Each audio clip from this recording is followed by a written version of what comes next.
nuestra nueva vida. Hemos hablado acerca de la gracia y de la misericordia de Dios. De esa transformación que Él ha hecho en nosotros. De esa maravilla de saber que ahora, antes éramos así y ahora somos asá. ¿Por qué? Porque Dios intervino. El versículo 4. Pero Dios intervino. Dios, que es rico en misericordia y verdad, obra un milagro en nosotros y nos da vida juntamente con Cristo. Versículo 5 dice: por gracia sois salvos. Introduce entre paréntesis esta frase: por gracia sois salvos. Y lo hizo con un propósito claro, que vimos recientemente, el versículo 7, para mostrar en los siglos venideros las abundantes riquezas de su gracia en su bondad para con nosotros en Cristo Jesús.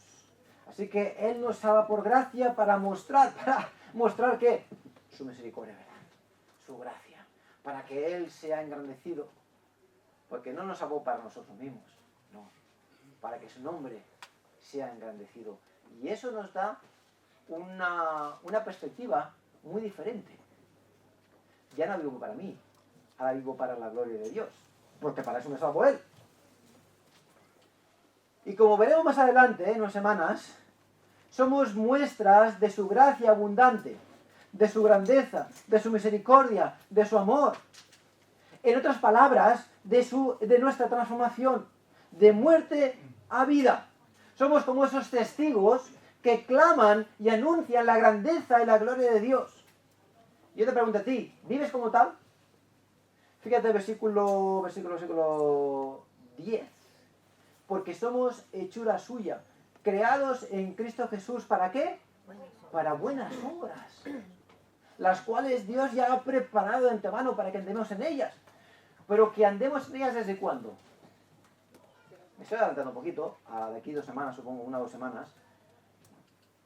¿Desde cuándo están preparadas? ¿Y cuándo empezamos a andar en ellas? Ahí está, cuando creemos en el Señor. Y ahí sí que las buenas obras tienen importancia. Pero es a partir del momento en el que estamos en el Señor Jesucristo. Porque hemos sido creados para buenas obras. Ahora sí. Y lo que hacen estas obras es magnificar la transformación que Dios ha hecho en nosotros. ¿Por qué? Porque antes yo no podía hacer buenas obras para la gloria de Dios. Antes las hacía para mi gloria. Me lo merezco. Yo, mira todo lo que he hecho. He hecho muchas cosas. ¿Pero para quién? Para mí mismo. Pero ahora que soy salvo, ahora sí que puedo vivir para Dios. Ahora sí que vivo en buenas obras y tengo que vivir en buenas obras. Es mi responsabilidad. ¿Para qué? Para su gloria. Y la pregunta es, por supuesto, ¿estás viviendo tú para la gloria de Dios? ¿Estás tú como cristiano viviendo para la gloria de Dios? ¿O estás magnificando más tu nombre que su nombre?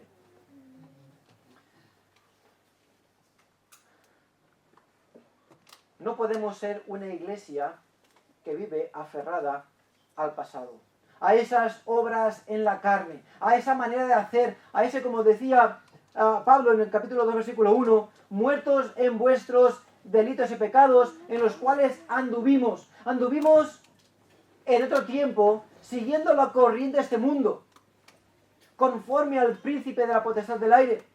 No puedo estar enganchado a ello. Ahora he sido creado para andar en buenas obras, no como andaba antes. Así que no puedo estar aferrado a lo que yo era antes, a nuestra vida vieja. Pero no solo en mis actos, sino en mi interior también. Porque claro, mis actos lo que hacen es reproducir lo que hay dentro de mí. Entonces, si lo que en mí hay es un camino viejo, lo que va a estar en mí son mis obras viejas de la carne.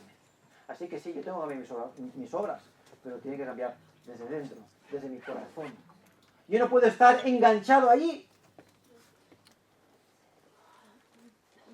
Queremos ser una iglesia formada por personas transformadas, tú incluido, como creyente, transformadas desde el interior. No quiero que modeles tu persona a lo que ves fuera. No, es que el pastor dice que tienes que hacer así. Bueno, sí, vale, escucha al pastor, pero no hagas lo que yo te digo porque sí, porque lo dice el pastor.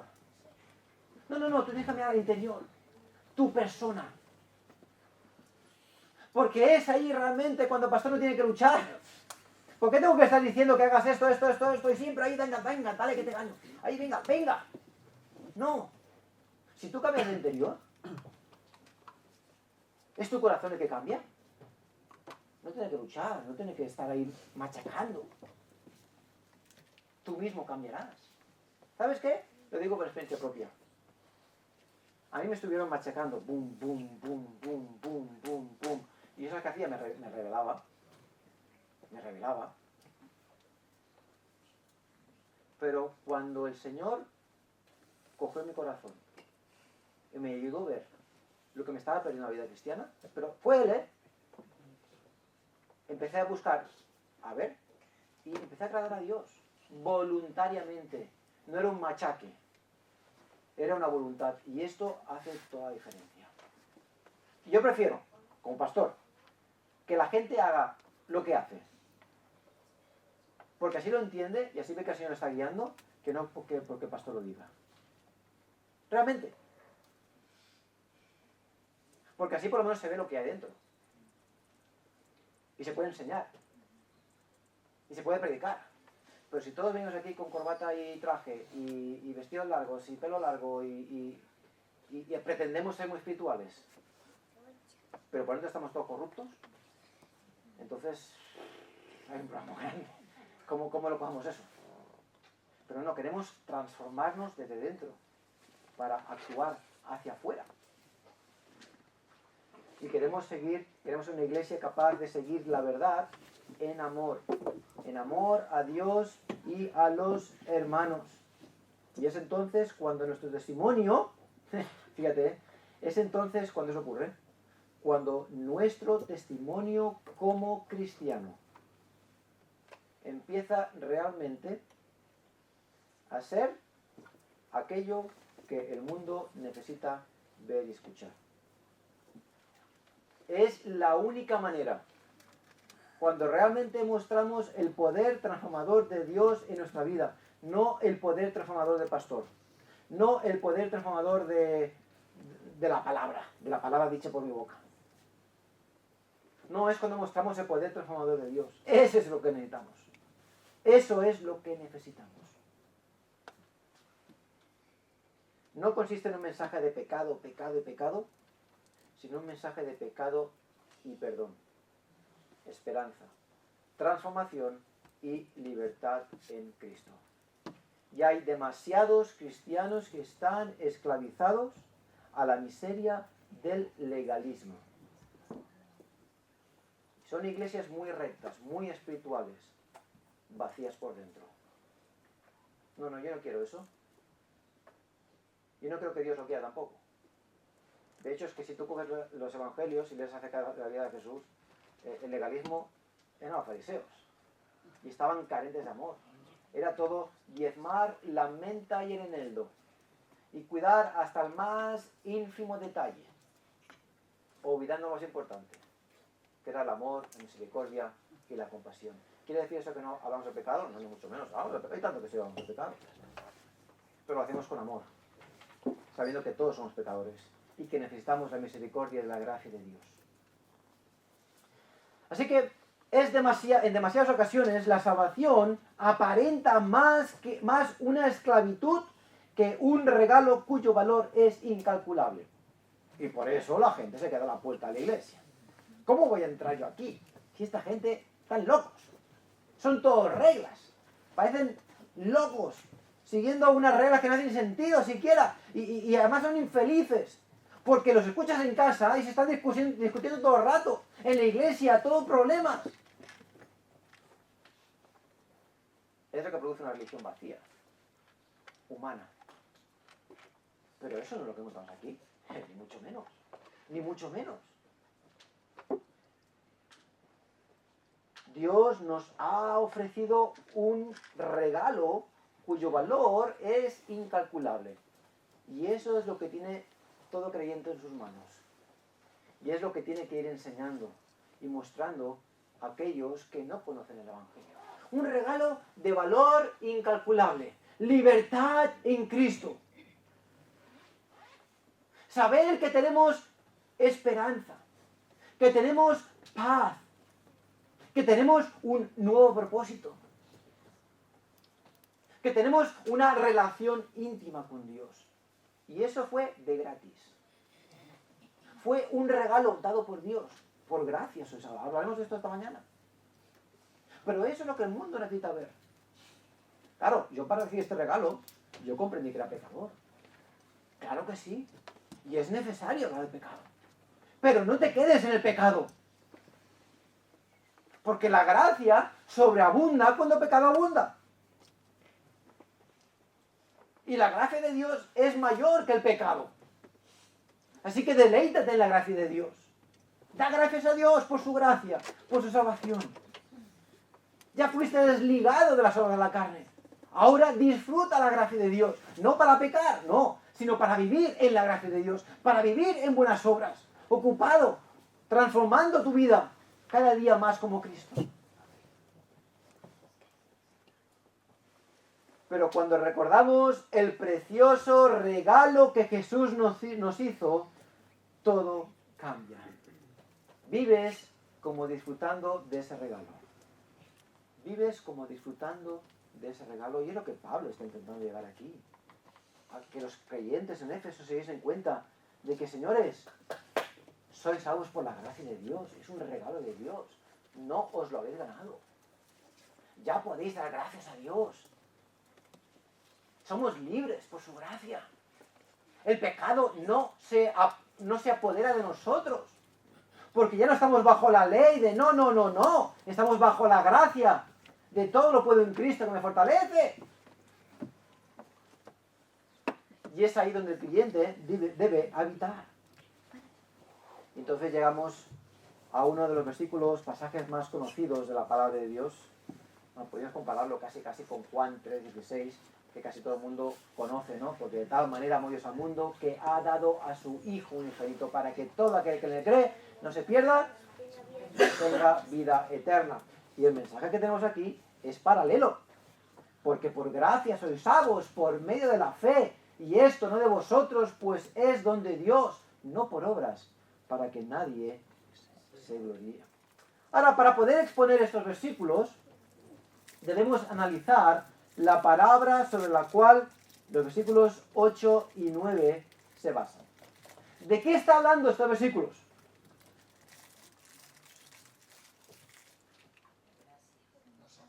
De la salvación. Porque por gracia sois salvos. Pablo está hablando de la salvación. Por gracia, por supuesto, pero está hablando de la salvación. Por medio de la fe. Por medio de la fe y la salvación. La salvación no es por vosotros. Es un don de Dios. Y la salvación no es por obras. Para que nadie se gloríe. Así que está hablando de la salvación. La salvación. El versículo 1, capítulo 1, empieza: sois salvos. A los santos y fieles en Cristo Jesús, versículo 1. Gracia y paz de Dios nuestro Padre. O sea, Pablo escribe a los Efesios y dice que son santos y fieles en Cristo Jesús. Y después habla de sí mismo y dice de Dios nuestro Padre. Así que Él es hermano de ellos. Porque si Dios es el Padre, Él es hermano de estos santos. Así que está hablando de un grupo de personas que forman parte del mismo grupo, hijos de Dios. Y esto es de vital importancia, porque como vamos a ver a continuación, está directamente relacionado con la salvación. Hijos de Dios, salvación. Ahora vamos a ver qué significa la palabra salvar. Salvar en la RAE, en la Real Academia Española, define salvar, o una de las muchas definiciones, librar de un riesgo o peligro, poner en seguro. ¿De acuerdo? Es lo que significa salvar. Librar de un riesgo o peligro, poner en seguro. En el griego, la palabra sozo, o el verbo sozo, y el nombre sotería, basado en sozo, significa primero salvar y salvación en el sentido de un acto agudamente dinámico en el que dioses u hombres arrebatan a otros por la fuerza de un grave peligro. También denota liberación de la condena judicial. Porque por gracia sois salvos. Arrebatan de un peligro. ¿De acuerdo? Ahora, la pregunta que sigue es, ¿salvo de qué? ¿Salvo de qué? En un comentario que leí, el autor decía, un día iba por el Instituto Bíblico andando, yendo de un sitio para otro, y de repente se acerca un hombre detrás de un arbusto. ¿Eres salvo? Y el hombre se queda así con... ¿Salvo de qué? ¿Salvo de qué? ¿De qué somos salvos? Quizás tú le preguntas a alguien y no sabes de qué eres salvo. Porque por gracia sois salvos. ¿De qué? ¿De qué sois salvos? ¿Lo has escuchado por aquí? Muy bien. Somos salvos del pecado. Del pecado. Mateo 1:21 dice, y dará a luz un hijo, y llamarás su nombre Jesús, porque él salvará a su pueblo de sus pecados. Él salvará a su pueblo de sus pecados. Podemos enumerar varias respuestas, y lo haremos seguidamente, en cuanto a de qué somos salvos. Pero todo se centra en esta palabra, pecado. Quita pecado y quita las demás consecuencias. Pero el pecado es el problema número 1 del hombre. Lo he dicho, lo digo y lo seguiré diciendo. Es el problema número 1 del hombre. Así que tú puedes hablar de lo que tú quieres en la sociedad, pero si tú no eliminas el pecado, los problemas siguen allí. Los gobiernos se empeñan en enseñar. Cambian las leyes para adaptarlas a lo que la sociedad está diciendo o quiere escuchar. Se propone en cambiar las reglas de la vida. Y el secreto de la felicidad está en la cultura. Está en enseñar más, en aprender. Y mira, yo no veo que los problemas se solucionen. Siguen habiendo guerras, como las han habido a lo largo de toda la historia. Siguen habiendo pobreza. Ah, no, vamos a reducir la Agenda 2030 esta. Reducir la población. Vamos a fomentar los anticonceptivos. Que hayan pocos niños. Para que reducir la población y haya comida para todos, abundancia para todos. Mira, quien se lo cree que es tonto.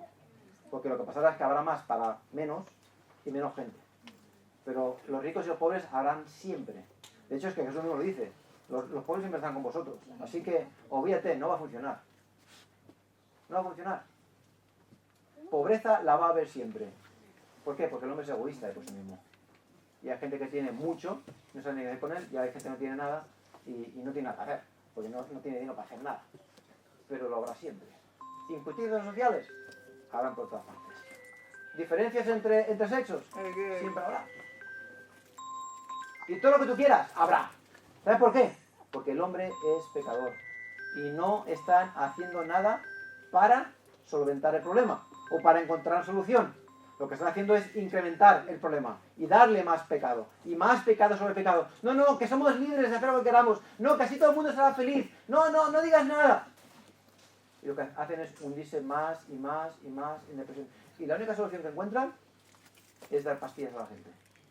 Para quitar depresión. No para quitar, para calmar la depresión, para dormir la depresión. Y cuanto menos pienses en tus problemas, mejor que mejor. Así que ocúpate en drogas, vamos a liberarse de las drogas, el tabaco, el sexo, las redes sociales, todo el mundo distraído, sin pensar en la realidad de la vida. Eso es como funciona la sociedad, es que es así, no hay que ser muy listo para verlo. Ahora la gente lo negará y hará mil cosas para no verlo. Pero es que es la realidad, y no hay que ser muy listo para hacerlo, para verlo así. El mundo no va para mejor, va para peor. Porque el problema está en el pecado. Y fíjate, Jesús mismo nos da la solución. Él salvará a su pueblo de sus pecados. Él es la respuesta. Jesús es la respuesta. ¿Tú quieres ser feliz? Encuentra a Jesús. Pero no igual es felicidad a tener. No. Jesús no murió para darte felicidad a tener cosas. Para que todo te vaya bien. Jesús murió para salvarte tus pecados. Y para darte una nueva vida. para que encuentres satisfacción, no lo que el mundo te da, sino lo que Dios te da. Esa es la verdadera satisfacción. Esa es la verdadera felicidad. Si buscas en el mundo, lo que vas a encontrar es dolor, es vaciedad. Si no, mira tu vida. Y cuántos problemas tienes, y cuánta desilusión, y cuánta poca esperanza tienes en tu vida. Sin dirección, sin rumbo. Pero Él nació para salvarnos, bueno, Él murió para salvarnos a su pueblo, para salvar a su pueblo de sus pecados. Romanos 3, 9 al 12 dice, ¿qué pues? ¿Somos nosotros mejores que ellos, que los judíos? En ninguna manera. Pues ya hemos acusado a judíos y a gentiles, que todos están bajo pecado. Todos. Nuestro, todos. Pecado. Todos estamos bajo pecado. La Biblia dice que no es justo ni uno. Tú no eres justo a menos que estés en Cristo. Y entonces su justicia habita en ti. Y puedes ser justo o justificado. Pero la Biblia dice que no hay justo ni uno. No hay nadie en el universo que no haya quebrantado la ley de Dios. Todos somos pecadores. Ni el Papa de Roma, ni la Madre Teresa de Calcuta, ni Gandhi, ni quien tú quieras ponerle ahí. Ni siquiera el apóstol Pablo. ¿Vale? El Pablo mismo se consideraba el pecador más grande. Y lo dice Pablo, ¿eh? Aquel, como dice la estatua de aquí arriba en la catedral, aquel que ore el Padre Nuestro a los pies de esta estatua será liberado del purgatorio 300 días. Aquí en Tarragona, ¿eh? Una estatua aquí arriba, del apóstol Pablo. ¿Vale? Tú vas ahí y oras un Padre Nuestro, te libres 300 días de purgatorio. Cuidado, ¿eh? El apóstol Pablo era pecador también. Era pecador como todo el mundo. Pero Cristo vino a librarnos de nuestros pecados. Él vino a traer salvación. Por gracia sois salvos. Como está escrito, no hay justo ni uno, no hay quien entienda, no hay quien busque a Dios. Todos se desviaron, a una se hicieron inútiles. No hay quien haga lo bueno, no hay ni siquiera uno. Más claro imposible. No hay ni siquiera uno. Nuestro mayor problema es el pecado. Esto lo pensé esta semana y me llenó el corazón. Cuando Dios crea al hombre, a diferencia del resto de la creación, Él los crea a su imagen y semejanza. Tú no creas que eres un animal evolucionado de manera distinta, que es lo que el mundo nos vende. Ah, no, es que somos una rama del Homo sapiens y somos inteligentes. Bueno, mira, por pensar así, quizás no es tan inteligente como te piensas. Porque no somos animales evolucionados diferentes. Somos seres creados a imagen y semejanza de Dios. Dios creó a los monos como un ser animal, para su gloria. Pero el mono y el hombre son dos seres muy distintos. Uno es un animal irracional, que sí, que puede aprender, que sí, que parece humano en sus extremidades, en su manera de las cosas, y quizás Dios lo hizo así para confundir más la estupidez del hombre. Y lo guardó para un futuro, para que además profundice más en su rebeldía y en su ignorancia, y todavía sean capaces de decir que venimos del mono. ¡Qué ridículo! Pero no, la Biblia dice que el hombre fue creado a imagen y semejanza de Dios. Ahora, ¿por qué estoy diciendo esto? Porque todo lo hace perfecto, bueno y maravilloso. Acaba la creación y vio Dios que era bueno en gran manera, todo lo que él había creado. Pero llega el capítulo 3, versículo 1, ¿y qué es lo que dice? Hay que lo busque. 3.1. Génesis 3.1. ¿Qué dice las primeras palabras de Génesis 3.1? Y fíjate aquí lo que ocurre y lo que vemos que va a ocurrir después. Primeras palabras. Génesis 3.1. Fuego. Vale. ¿Cómo empieza? Pero la serpiente. Así que tienes aquí algo creado perfecto, a la imagen de Dios. La creación es maravillosa. No hay ni una pizca de muerte, de decadencia. Era todo perfecto. Algo que no podemos siquiera imaginar. Capítulo 3, versículo 1. Pero la serpiente. El pero este no ayuda. No ayuda. Pero la serpiente. Ya estamos. Lo maravilloso, pero la serpiente todo va a ser así. ¿Y qué ocurre? Bueno, lo que ocurre en la historia. Adán y Eva pecan. Esa relación se rompe. La muerte entra en el mundo. Pero la serpiente, Satanás, el diablo, la tentación, el hombre desobedece y todo se estropea. Hasta llegar a Efesios 2:4. ¿Qué dice Efesios 2:4? ¿Cómo empieza Efesios 2:4? Pero Dios, ahora sí, pero Dios trae solución al pecado. Pero la serpiente trajo el pecado, introdujo la tentación y Adán y Eva, y por ellos entró el pecado a la tierra. Y en Efesios 4 tenemos, pero Dios intervino. ¡Qué precioso contraste! Pero Dios, de la serpiente, pero Dios, por la gracia de Dios, somos salvos. Es un regalo que Él nos da. Él nos salva de nuestros pecados. Él nos salva del desastre que introdujo la serpiente en la tentación y que Adán y Eva aceptaron como suyos y pecaron y desobedecieron. Así que cuando la Biblia dice porque por gracia sois salvos, está diciendo porque por gracia sois salvos de vuestros pecados, porque por gracia sois arrebatados del grave peligro o la muerte del pecado y sois puestos en un lugar seguro. ¿Te das cuenta? ¿Cuán importante es hablar del pecado? Porque si no entiendo acerca de la realidad del pecado, ¿de qué voy a ser salvo? Pero cuando me doy cuenta del pecado y de que me estoy hundiendo en el barro o en el agua y me estoy ahogando en pecado, porque es mi problema número uno, es lo que me aflige, es lo que me condena, lo que me separa de Dios, es entonces cuando digo, Señor, sálvame, y entonces Él me saca del agua y me pone en lugar seguro. En seguro que contrasta con la inseguridad del pecado, con la muerte del pecado. Es lo que significa salvación. ¿Salvo de qué? Salvo del pecado. Claro que sí. Pero también vemos que el pecado produce muchas consecuencias. Y somos también salvos de la ira de Dios. Salvos de la ira de Dios. Claro, sacas el pecado y ya no hay ira de Dios, por supuesto. Pero la ira de Dios está sobre todos aquellos que son pecadores. Pero no porque Él se deleite en castigar al pecador, sino sencillamente porque el pecador es pecador y ha ofendido a Dios. Y la ira de Dios está sobre él. Juan 3:36 dice, el que cree en el Hijo tiene vida eterna, pero el que rehúsa creer en el Hijo no verá la vida, sino que la ira de Dios está sobre él. Mira, es un regalo. Hemos hablado ya de la gracia de Dios, es un regalo de Dios. Es algo que Él ofrece. Así que todo el mundo es pecador, tiene el mismo regalo ante ellos. El regalo de la salvación. Jesús le dice a Nicodemo, te es necesario nacer de nuevo.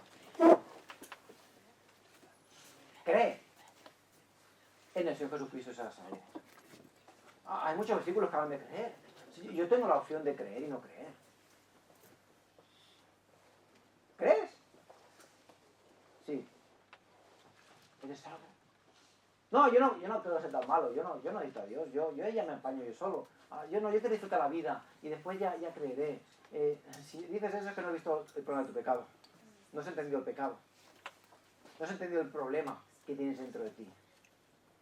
No, es que yo no tengo tiempo ahora. No, ya más adelante. Mira, todo el mundo puede creer o no creer. Pueden torturarte, puedes no tener nada, puedes ser rico, puedes ser pobre, puedes ser lo que tú quieras, pero creer, puedes creer o no creer. Nadie te puede impedir eso. Aunque estés atado con cadenas, aunque estés en una cárcel, un calabozo, al fondo de todo, la mente tienes ahí. A menos que te corten la cabeza o te duerman o algo y ya no, vale. Pero mientras tienes vida, puedes entender y puedes creer. Es tu opción, es tu decisión. O creo o no creo. Y la dice claramente que quien no cree tiene la ira de Dios sobre él. Ah, pues qué injusto. Pues... Bueno, pues cree, ¿eh? Cree y dice la Biblia que te haces hijo de Dios. Y serás salvo, seguramente. Entonces Dios lo ha hecho para que todo el mundo, es un regalo, ¿eh? Tú no tienes que ir a la iglesia para ser salvo. No tienes que poner el dinero en el plato de la ofrenda para ser salvo. O encender velitas. O orar a los pies de Pablo para ser librado del purgatorio 300 días. O dar dinero para construir la catedral de San Pablo. O repartir muchos folletos, o llamar a las puertas. O de saber. O arrodillarte a Montserrat. O guardar los 7 pilares de la fe. O estas cosas que se inventan por ahí, ¿no? No, es un regalo que Dios te da. Señor, acuérdate de mí cuando vengas en tu reino. Fueron las palabras dichas por el ladrón en la cruz al lado de Jesús. No podía moverse. Estaba muriendo, estaba sufriendo, estaba en gran dolor, estaba en agonía. Junto a Jesús. El otro, si tú eres Dios, sálvanos a nosotros también. Pero uno de ellos sí, Señor, acuérdate de mí. Y Jesús de algún modo se gira, porque también estaba en dolor. Dice, de cierto te digo, que esta noche estarás conmigo en el paraíso. Este hombre, el ladrón, decidió creer. Sin poder hacer nada más. Solo creyó. Y Jesús le dice, esta noche estarás conmigo en el paraíso. Esa es la realidad. Claro, si yo creo, es porque he entendido lo que yo soy. Y entonces, a partir de ahora, voy a vivir para el Señor. Que es donde llegaremos. Pero ahora yo soy salvo de mis pecados y soy librado de la ira de Dios. Ahora soy un hijo de Dios. Somos librados de la condenación, somos salvos de la condenación. El que en él cree no es condenado, pero el que no cree ya ha sido condenado porque no ha creído en el nombre del unigénito Hijo de Dios. Entonces, si yo no creo, soy condenado. Pero ahora he sido salvo de la condenación. ¿De qué? De mi pecado, por supuesto. La paga de pecado es muerte. El juez justo que ha de hacer justicia dicta la sentencia. Y la paga del pecado es muerte. El martillo caerá, picará con fuerza, resonará, cumpliendo la ley. La paga del pecado es muerte. Si tú eres pecador y sigues siendo pecador cuando estás en la presencia de Dios, la justicia caerá por su propio peso y te condenará. Ahora bien, si tú has sido salvo, el martillo no va a caer. ¿Sabes por qué? Porque Cristo pagó nuestro juicio. La palabra condenar es la palabra en griego krino, significa decidir, considerar como preferir una cosa a otra o determinar la corrección de un asunto. Así que significa juzgar, dictar sentencias sobre, condenar en un sentido legal. Así que, como que no alcanzamos el estándar de Dios, que es perfección, Él quiere que seamos perfectos, como Él es perfecto, seamos santos, y no hay justo ni uno, todos nos merecemos ser condenados. Pero si somos salvos de la ira de Dios, somos salvos de la condenación, y por supuesto somos salvos del pecado.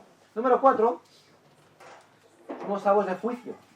Hebreos 9:27, y de la manera que está establecido para los hombres que mueran una sola vez, y después de esto el juicio. El juicio.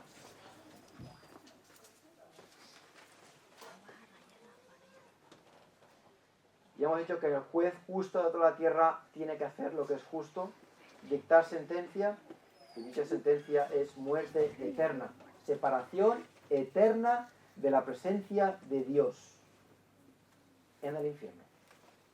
Es lo que la Biblia dice. No es agradable escucharlo. Ya he dicho muchas veces que yo preferiría que no hubiese nada. Pero yo no soy Dios. No soy Dios. No tengo su justicia.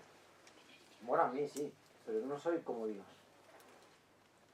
Veo las cosas muy distintas a Él. Yo me tengo que adaptar a Él, no Él a mí. Y la Biblia dice que todo aquel que es culpable ante Dios es condenado. Y su destino es el infierno. Un fuego eterno, una separación de Dios eterna en el infierno. La gente hace burla de eso.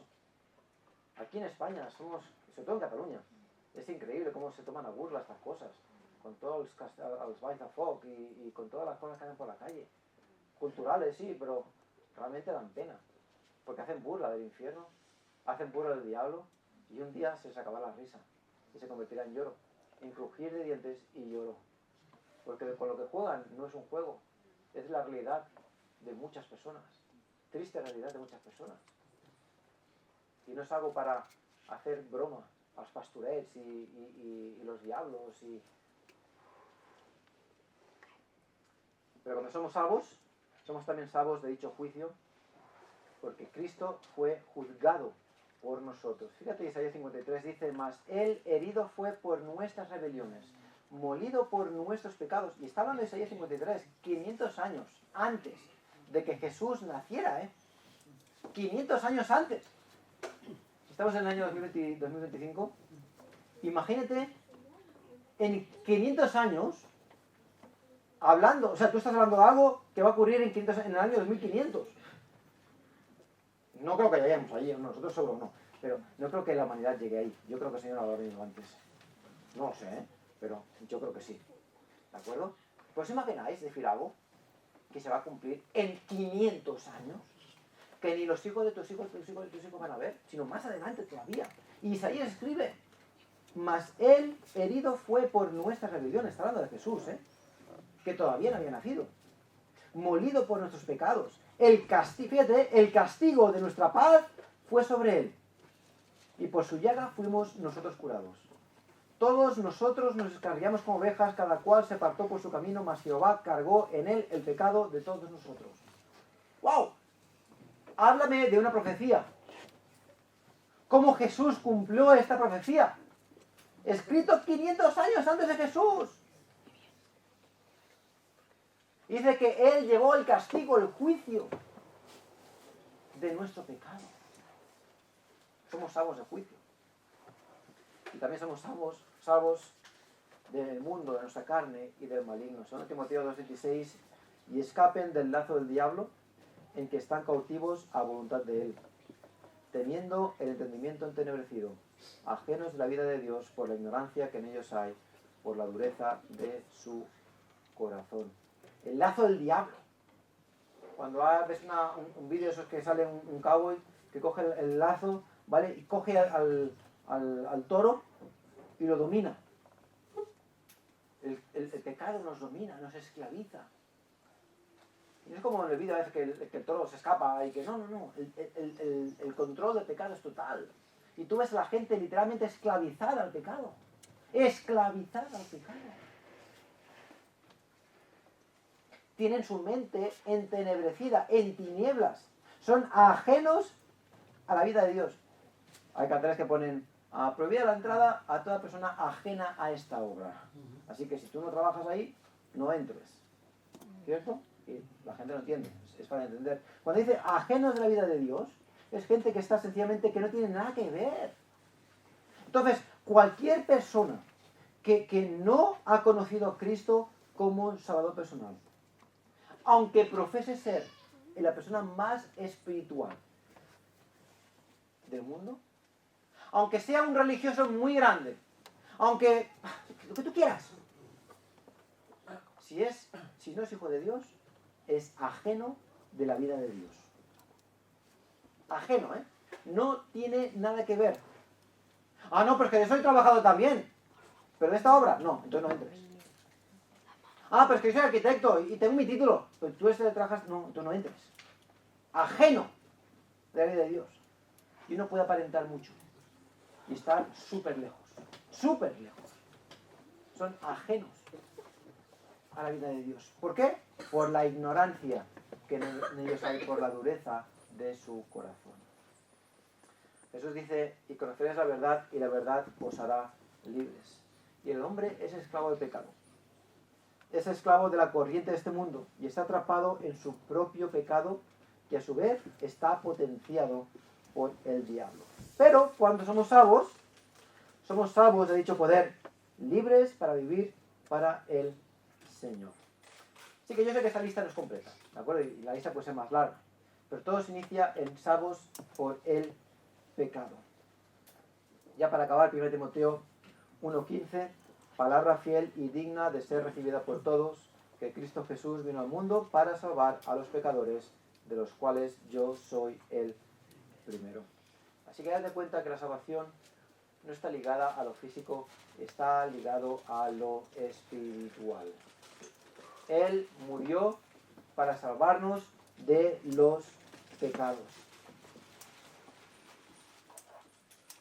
Y Pablo se esfuerza en hacernos ver que la salvación está ligada indiscutiblemente a nuestro estado espiritual. Y es un regalo de Dios. Así que Dios mediante, en las siguientes semanas hablaremos de el cómo, el por qué, la gracia, la fe y el motivo que es vivir para estas buenas obras. Padre,